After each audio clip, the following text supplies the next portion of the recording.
സ്വർഗസ്ഥനായ പിതാവേ, അവിടുത്തെ രാജ്യം വരേണമേ.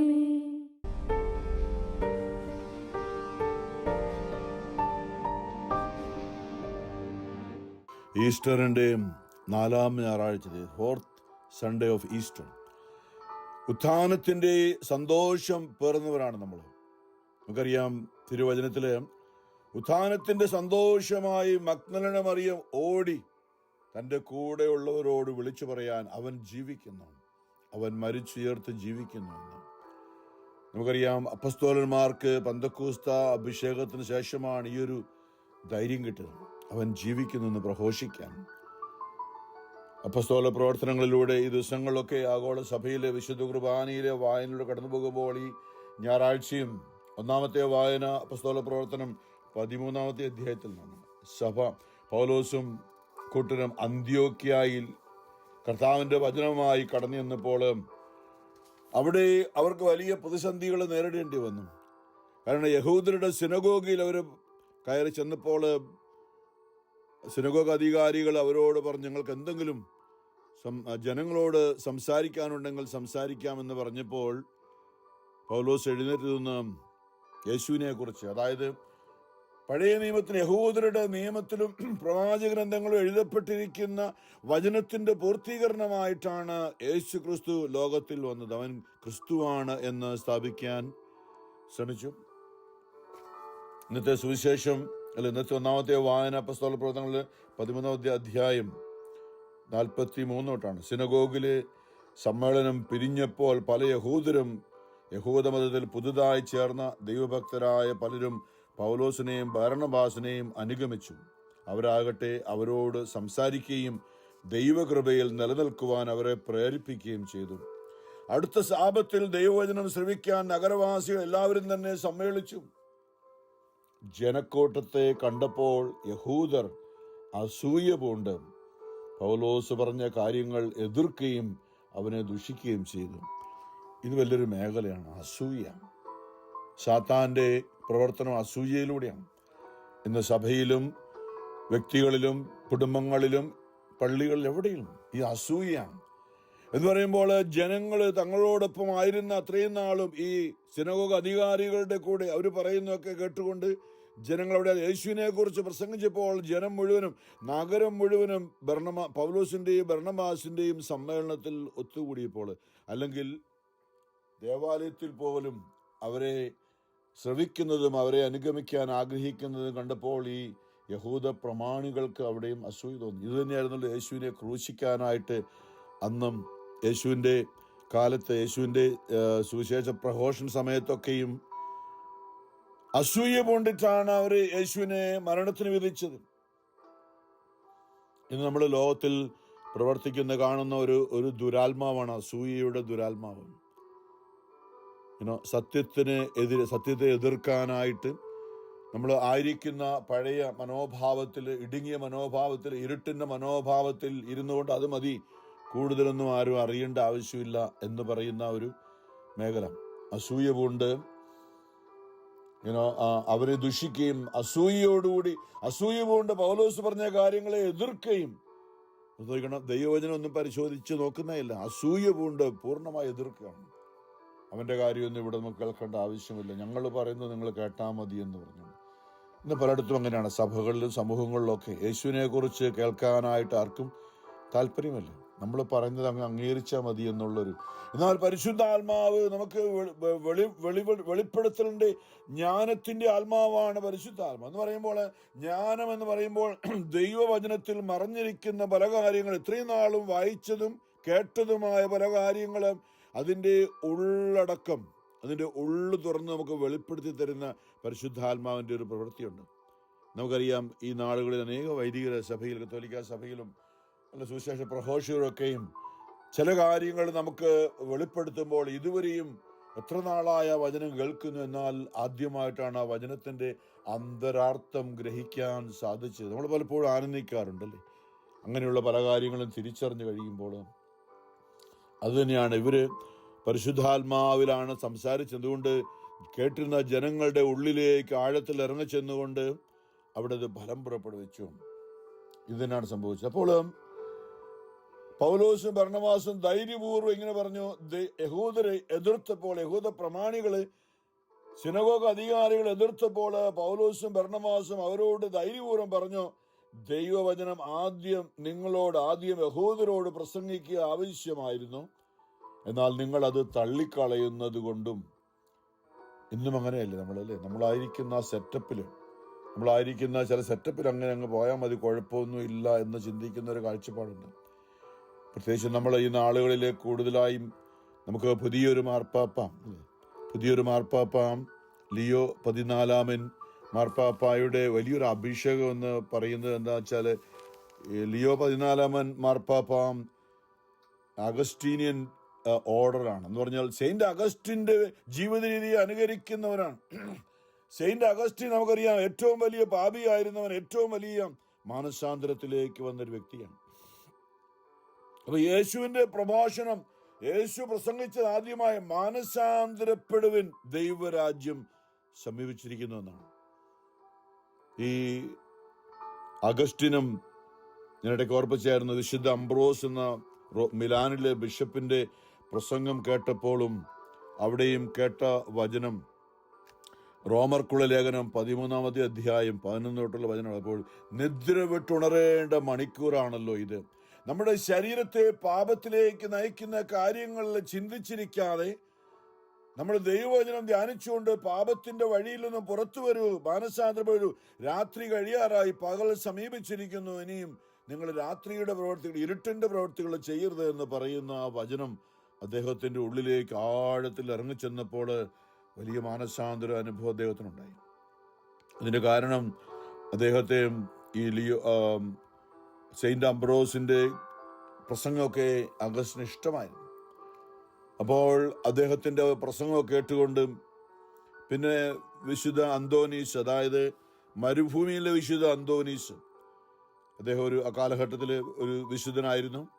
അദ്ദേഹത്തിന്റെ കാര്യങ്ങൾ വായിക്കുകയും അദ്ദേഹത്തിന്റെ ജീവിത രീതിയെക്കുറിച്ച് കേൾക്കുകയും ചെയ്തപ്പോൾ അഗസ്റ്റിന് ഒരു കൗതുകം തോന്നി അതേക്കുറിച്ച്.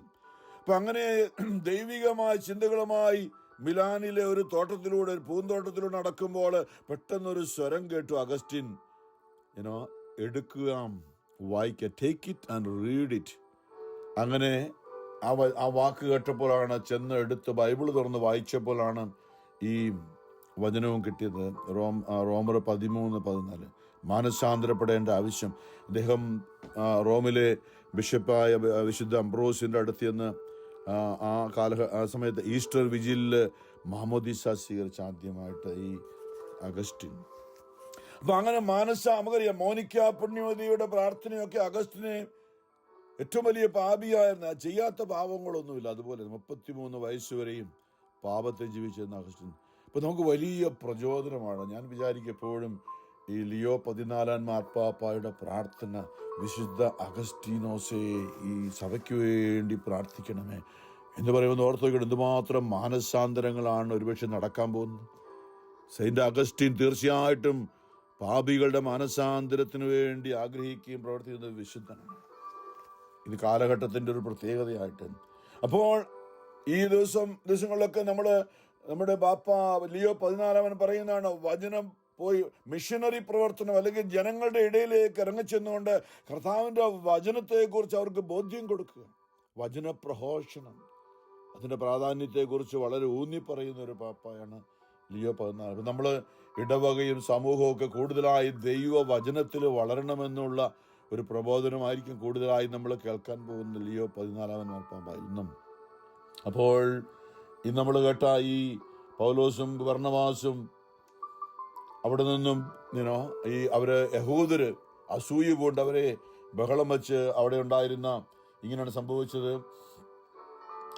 നിത്യജീവന് അവിടെ ഒരു ദൈവവചനം പറയാണ്, നിങ്ങൾക്കാണ് പ്രഘോഷിക്കപ്പെടേണ്ടിയിരുന്നത്. ആദ്യമായി യഹൂദരുടെ ഇടയിലാണ് യേശു അപ്പോസ്തലന്മാരെ നിയോഗിച്ചവരാണ്. ഞങ്ങൾ വിജാതിയുടെ അടുക്കിലേക്ക് പോകരുത്, നിങ്ങൾ ആദ്യം യഹൂദരുടെ ഇടയിൽ ഇസ്രായേലിലെ 12 ഗോത്രങ്ങളിൽ പോയി വചനം പറയുന്നായിരുന്നു.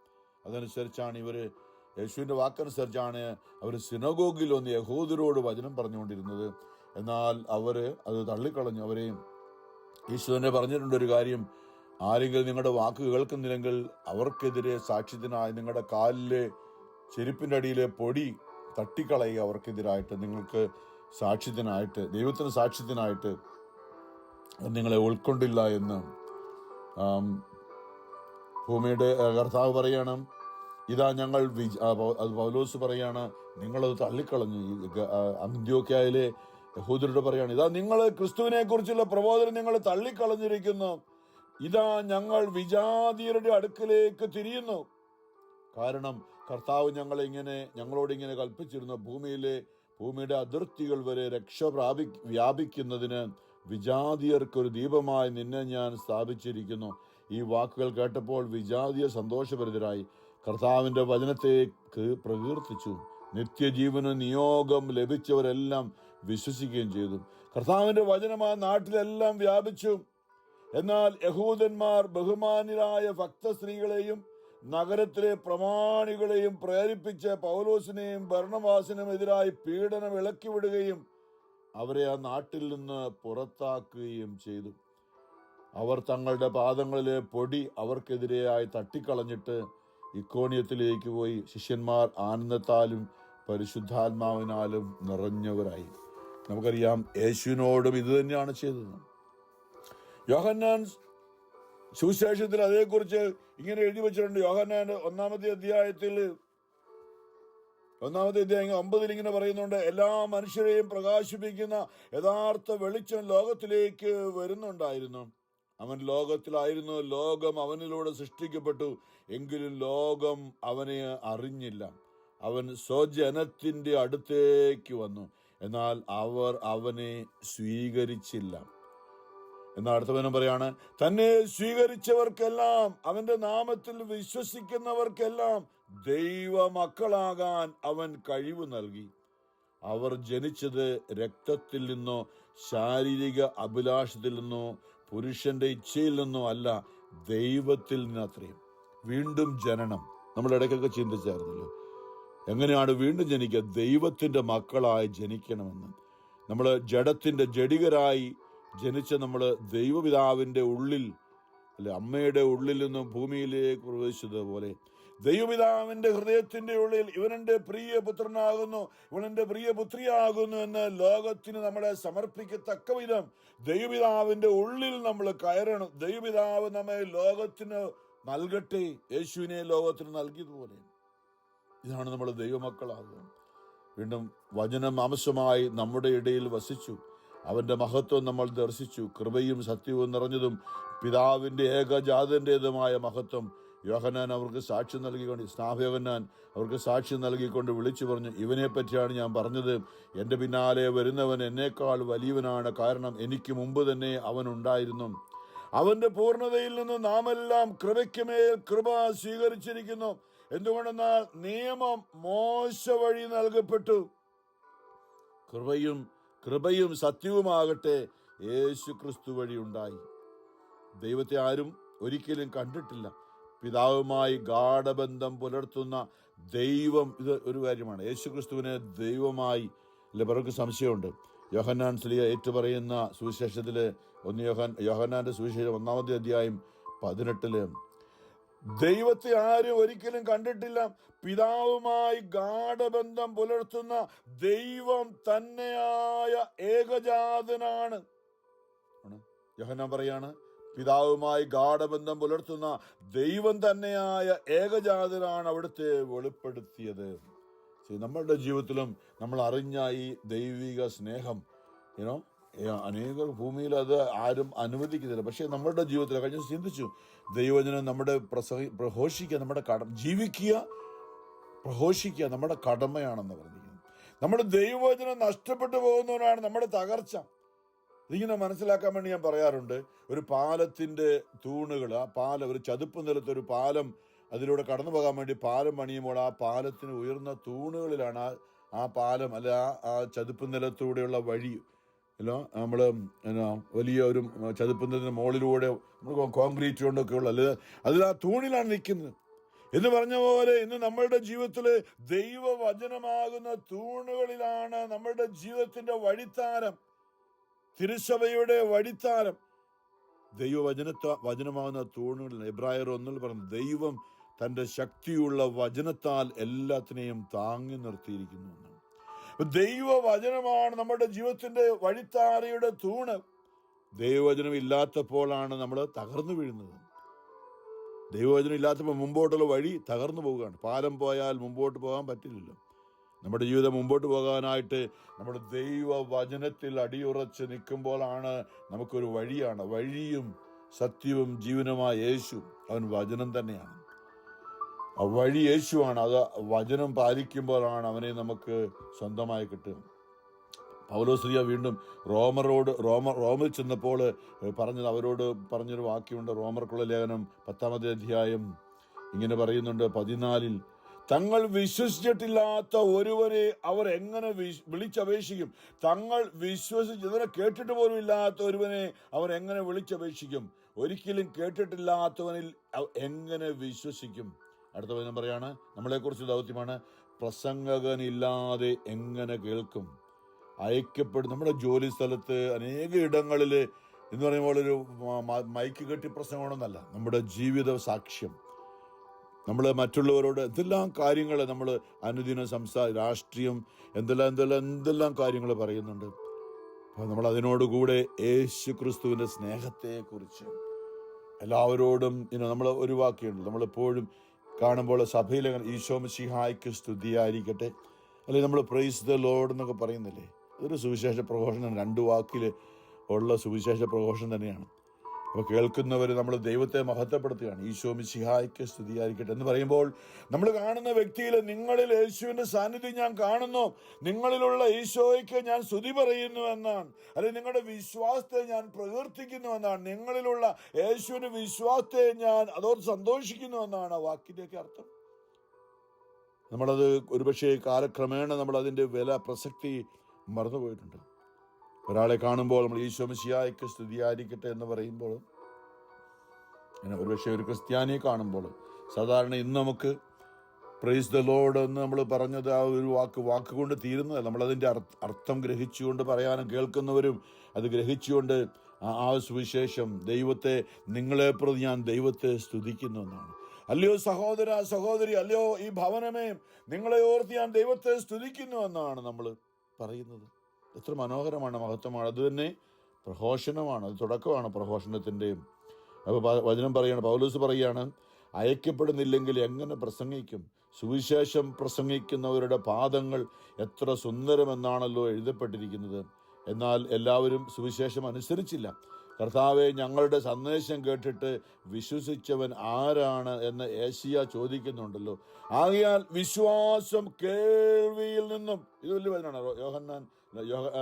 റോമർ 10:17 നമ്മൾ ഓർത്തിരിക്കേണ്ട വചനമാണ്. അതായത് വിശ്വാസം ഇല്ലാത്തടത്ത് വിശ്വാസം ഉണ്ടാകുന്നത് മറ്റൊന്നിൽ നിന്നുമല്ല, കേൾവിയിൽ നിന്നാണ്. അതായത് യേശുക്രിസ്തുവിനെ കുറിച്ച് പറയുമ്പോഴാണ്, യേശുക്രിസ്തു ചെയ്ത കാര്യങ്ങളെക്കുറിച്ച് പറയുമ്പോഴാണ് ഒരാൾക്ക് വിശ്വാസം ഉണ്ടാകുക. ഇതാണ് പൗലോസും ബർണ്ണബാസും അന്ത്യോക്യയിൽ ചെന്ന് പറഞ്ഞത്. നമ്മുടെ ജീവിതത്തിൽ ഈ ഒരു വലിയ ദൗത്യമുണ്ട്. ഈശോ നമുക്ക് ചെയ്ത കാര്യങ്ങളൊക്കെ വലിയവരോടൊക്കെ പറയാനായിട്ട് അതുകൊണ്ട് സാക്ഷിയായി തീരുക. നിങ്ങൾ എൻ്റെ സാക്ഷികളാണെന്നാണ് നമുക്കറിയാം. ഏശയ്യ 43 നിങ്ങൾ എൻ്റെ സാക്ഷികളാണെന്ന് പറഞ്ഞു, കർത്താവിൻ്റെ സാക്ഷ്യം വഹിക്കാനായിട്ട്. ഇങ്ങനെ തീർച്ചയായും ഉണ്ട്. എന്നാൽ അവരുടെ ശബ്ദം, വചനം പ്രഘോഷിക്കുന്നവരുടെ ശബ്ദം ഭൂമി മുഴുവനിലും വ്യാപിച്ചിരിക്കുന്നു. അവരുടെ വചനങ്ങൾ ലോകത്തിൻ്റെ സീമകൾ വരെയും. ഞാൻ വീണ്ടും ചോദിക്കുന്നു, ഇസ്രായേൽ ഇത് ഗ്രഹിച്ചില്ലയോ? മുമ്പേ തന്നെ മോശ ഇങ്ങനെ പറയുന്നു. ഇന്ന് നമ്മൾ ഈ യഹൂദരോട് പൗലോസും ബർണ്ണബാസും പറഞ്ഞപ്പോൾ അവർ ഉൾക്കൊണ്ടില്ല, അസൂയ കൊണ്ട് അവരെ അവിടുന്ന് ഓടിച്ചു. എന്നാൽ ആ ഒരു പ്രശ്നം വിജാതിരുടെ ഇടയിലേക്ക് ഇറങ്ങിപ്പോകാനുള്ള പ്രേരണയായി പരിശുദ്ധാത്മാവ് അവരെ നൽകുകയാണ്. അതുകൊണ്ട് യെശയ്യാ പറഞ്ഞാണ്, ഒരു ജനതയല്ലാത്തവരോട് നിങ്ങളിൽ ഞാൻ അസൂയ ജനിപ്പിക്കും. ഒരു ജനത, ഇസ്രായേൽ ഒരു ജനതയാണ്, ദൈവം തെരഞ്ഞെടുത്ത ജനതയാണ്. എന്നാൽ ഒരു തരത്തിലും തെരഞ്ഞെടുപ്പില്ലാത്ത വിജാതിയരായ ഒരു ജനത്തോട് ഇസ്രായേലിന് പോലും അസൂയ ജനിപ്പിക്കും. ബുദ്ധിയില്ലാത്ത ഒരു ജനത്തെ കൊണ്ട് നിങ്ങളെ ഞാൻ പ്രകോപിപ്പിക്കും. ഇത് വലിയൊരു മേഖലയാണ് പറയുന്നത്. നമ്മുടെ വിശ്വാസത്തെ അത് ഉത്തേജിപ്പിക്കാൻ വേണ്ടി മാത്രമാണ് ഇങ്ങനെയൊക്കെ യെശയ്യാ പറഞ്ഞത്. യെശയ്യായും ധൈര്യപൂർവ്വം പറയുന്നു, എന്നെ തേടാത്തവർ എന്നെ കണ്ടെത്തി, എന്നെ പറ്റി അന്വേഷിക്കാത്തവർക്ക് ഞാൻ എന്നെ തന്നെ വെളിപ്പെടുത്തി. ഇസ്രായേലിനെ പറ്റിയാകട്ടെ അവൻ പറയുന്നത് ഇങ്ങനെയാണ്, അനുസരണമില്ലാത്തവരും ധിക്കാരികളുമായ ഒരു ജനത്തിനു നേരെ ദിവസം മുഴുവനും ഞാൻ എൻ്റെ കരങ്ങൾ നീട്ടിപ്പിടിച്ചു. യെശയ്യാ പറയുന്നുണ്ട്, ജനത്തിനു നേരെ എൻ്റെ ദിവസം മുഴുവൻ എൻ്റെ കരം ഞാൻ നീട്ടി വിരിച്ചു പിടിച്ചു, പക്ഷെ അവർ കേട്ടില്ല, അനുസരിച്ചില്ല എന്ന് പറയുന്നത്. അതുകൊണ്ട് നമ്മുടെ ജീവിതത്തിൽ ഈ ഒരു മേഖല, അസൂയ, ദൈവവചനം പ്രസംഗിക്കുമ്പോൾ നമുക്ക് അത് ഉൾക്കൊള്ളാൻ, അതാണ് ഈശോയുടെ വാക്ക്. ആരെങ്കിലും ലുക്ക 9:23 ആരെങ്കിലും എന്നെ അനുഗമിക്കാൻ ആഗ്രഹിക്കുന്നുവെങ്കിൽ അവൻ തന്നെ പരിത്യജിച്ച്, അസൂയക്കെതിരായിട്ടുള്ള ഒരു മരുന്നാണ് സ്വയം ഇല്ലാതായി തീരുക. ഞാനെന്തോ ആണ്, എന്നെക്കാളും വലിയവരായിട്ട് ആരുമില്ല, എനിക്കെല്ലാം അറിയാമെന്നുള്ളൊരു കാഴ്ചപ്പാടുണ്ടല്ലോ, അത് ഉപേക്ഷിക്കാനാണ് ഈശോ തന്നെ പറഞ്ഞത്. ആരെങ്കിലും എന്നെ അനുഗമിക്കാൻ ആഗ്രഹിക്കുന്നെങ്കിൽ അവൻ തന്നെ if you really want to follow me, deny yourself എന്ന് പറയുമ്പോൾ നമ്മളെന്തോ ആണെന്നുള്ള ചിന്ത ഉപേക്ഷിക്കാം. പരിശുദ്ധ അമ്മയുടെ മനോഭാവം, ഇതാ ഞാൻ കർത്താവിൻ്റെ ദാസി, ദൈവവചനത്തിൻ്റെ ദാസിയായി മാറുന്നു. എനിക്കെല്ലാ അറിവുമുണ്ട്. ലോകത്തിൻ്റെ നമുക്കറിയാം, ഗ്രീസിലൊക്കെ അവരും യുക്തിവാദികളും എല്ലാ ബുദ്ധിശക്തിയുള്ളവരായിരുന്നു. അവരുടെ ഇടയിലേക്കാണ് പൗലോസ് എന്നുകൊണ്ട് യേശുവിനെ കുറിച്ചൊക്കെ പറഞ്ഞ് ഗ്രീസിലും അന്ത്യോക്യായിലും ഒക്കെ ദൈവവചനം പ്രഘോഷിക്കാനായിട്ടത് പൗലോസിലൂടെ ദൈവത്തിൻ്റെ ആത്മ നമ്മുടെ ജീവിതത്തിലൂടെയും സ്വയം ഇല്ലാതായി തീരുമ്പോഴാണ്. പരിശുദ്ധ അമ്മ സ്വയം ഇല്ലാതായി ഗർഭം ധരിച്ച അമ്മ ബുദ്ധിമുട്ട് സഹിച്ചാണ് സ്വയം ഇല്ലാതായി എലിസബത്തിനെ കാണുവാൻ പോകുന്നത്. അല്ലെ, ദൈവകൃപ നിറഞ്ഞവളെ എന്ന് ദൂതൻ വിളിച്ചപ്പോൾ വേണമെങ്കിൽ ചിന്തിക്കാമായിരുന്നു, ഞാൻ വലിയ കൃപ നിറഞ്ഞ വ്യക്തിയാണ്, എല്ലാവരും എന്നെ ബഹുമാനിക്കണം. എനിക്ക് അങ്ങനെ വേലക്കാരിയെ പോലെ ഇളയമ്മയുടെ വീട്ടിൽ പോയി, ഇളയമ്മയ്ക്ക് ബുദ്ധിമുട്ടുള്ളതുകൊണ്ട് വേലക്കാരിയെ പോലെ ആ താഴെ എന്ന് മാത്രം ദൂരെ നിന്ന് പോയി വെള്ളം ചുമന്ന് തലയിൽ വെച്ചുകൊണ്ട് ഈ ഇളയമ്മയ്ക്ക് കൊണ്ട് വെള്ളം കോരി കൊടുക്കാനൊക്കെ, ഇളയമ്മയുടെ ഗർഭകാലത്ത് സഹായിക്കാനൊക്കെ, അതിന് വേറെ വല്ല ആളെ നോക്കട്ടെ എന്ന് വേണമെങ്കിൽ പരിശുദ്ധ അമ്മ ചിന്തിച്ചെന്ന് ഓർത്ത് നോക്കിയ ദൈവകൃപ, പരിശുദ്ധാത്മാവ്, യേശുവിൻ്റെ ആത്മാവ്, അല്ലെ യേശുവിനെ ഉള്ളിൽ ഗർഭത്തിൽ ധരിക്കുന്നവരാണ് ഈ മറിയം. യേശുവിനെ ഉള്ളിൽ വഹിച്ചുകൊണ്ട് ഏറ്റവും എളിയവളായ ഒരു ദാസിയെ പോലെ ആയിത്തീർന്നവളാണ്. ഇതാണ് ഫ്രാൻസിസ് മാർപ്പാപ്പായും ഇപ്പോൾ ലിയോ 14 മാർപ്പാപ്പയൊക്കെ നമ്മളോട് പറയുന്നത്.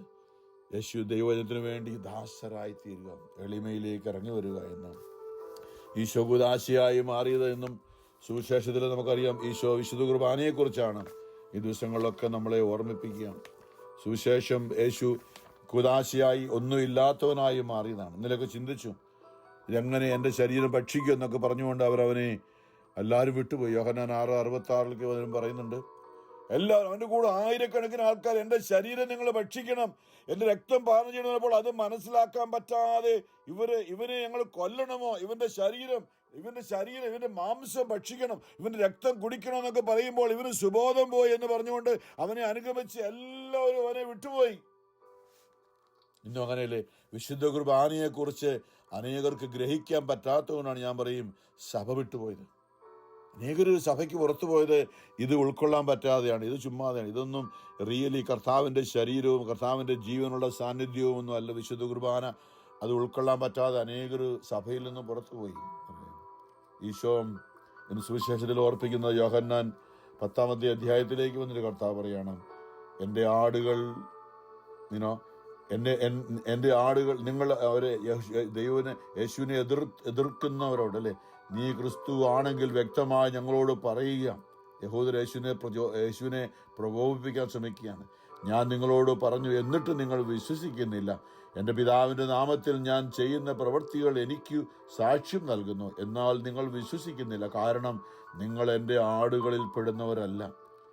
എൻ്റെ ആടുകൾ എൻ്റെ സുവിശേഷമാണ് യോഹന്നാൻ 10:27. എൻ്റെ ആടുകൾ എൻ്റെ സ്വരം ശ്രമിക്കുന്നു, എനിക്ക് അവയെ അറിയാം, അവ എന്നെ അനുഗമിക്കുന്നു, ഞാൻ അവയ്ക്ക് നിത്യജീവൻ നൽകുന്നു, അവ ഒരിക്കലും നശിച്ചു പോവുകയില്ല, അവയെ എൻ്റെ അടുക്കൽ നിന്ന് ആരും പിടിച്ചെടുക്കുകയുമില്ല. അവയെ എനിക്ക് നൽകിയ എൻ്റെ പിതാവ് എല്ലാരെക്കാളും വലിയവനാണ്. പിതാവിൻ്റെ കയ്യിൽ നിന്ന് അവയെ പിടിച്ചെടുക്കാൻ ആർക്കും സാധിക്കുകയില്ല. ഞാനും പിതാവും ഒന്നാണ്. യോഹന്നാൻ നേരത്തെ പറഞ്ഞ 1-ാമത്തെ അധ്യായത്തിൽ, യോഹന്നാന്റെ 1-ാമത്തെ അധ്യായത്തിൽ നേരത്തെ ഓർപ്പിച്ച അതേ വാക്യം തന്നെ. അതായത് യോഹന്നാൻ 1:18 പറഞ്ഞ പിതാവുമായി ഗാഢബന്ധം പുലർത്തുന്ന ദൈവം തന്നെയായ ദൈവപുത്രൻ യേശു ക്രിസ്തു, ദൈവം തന്നെയാണ് അവൻ.